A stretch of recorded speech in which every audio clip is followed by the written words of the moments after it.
Hi friends, welcome to training topic. சாமி நான் பார்க்க போனால் தனுஷ் வந்து பார்த்தீங்கன்னா நேற்று வந்து சென்னை ஏர்போர்ட்டில் வந்திருப்பாங்க. ஸோ அது மாஸ் வீடியோ வந்து நீங்கள் பார்த்துருப்பீங்க. தனுஷ் வந்து பார்த்தீங்கன்னா சூப்பர் டேப்பர் லுக்கில் வந்து பார்த்தீங்கன்னா கூலாக வந்து பார்த்தீங்கன்னா பையனோட வந்துட்டு பார்ப்பல நடந்து வாக்கிங்கில் போவாப்பில். ஸோ அந்த வீடியோ நீங்கள் நேற்று பார்த்தீங்களா தெரியல. ஸோ ஏர்போர்ட்டில் வந்து பார்த்தீங்கன்னா சென்னை ஏர்போர்ட் வந்திருக்காரு. ஹைதராபாத்லேருந்து சென்னை வந்திருக்காங்க. தனுஷ் வந்து பார்த்தீங்கன்னா குபேரா ஷூட்டிங் ஃபுல்லாக முடிச்சுட்டு வந்திருக்காங்க.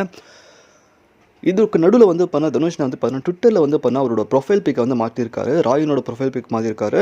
ஸோ அதனால் நிறைய தனுஷ் ஃபேன்ஸ் வந்து என்னடா தனுஷ் எனக்கு வந்து ப்ளூடிக் போயிடுச்சு அப்படின்ற மாதிரி கேட்டிருப்பாங்க.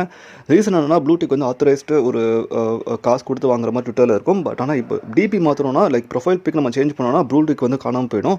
அது கொஞ்சம் நேரத்துக்கு வந்து காணாமல் இருக்கும். அப்போ திரும்பி தனுஷ்னா வந்து பண்ணால் வந்துடும், ப்ளூடிக் வந்து ஆத்தரைஸ்டாக வந்துடும். ஸோ இதை பற்றி உங்களுக்கு கற்று வந்து கீழே கமெண்ட் பண்ணுங்கள். தனுஷ்னா வந்து பண்ணால் ஃபுல் ஃப்ளெஜ்டாக வந்து பண்ணால் நம்ம ராயனோட போஸ்ட் ப்ரொடக்ஷன் ஒர்க் வந்து ஸ்டார்ட் பண்ணிட்டாரு. புது அசுரனா வந்து வந்திருக்காரு. எப்பயுமே தனுஷன் வந்து பார்த்தீங்கன்னா டிபி சேஞ்சே பண்ண மாட்டார்.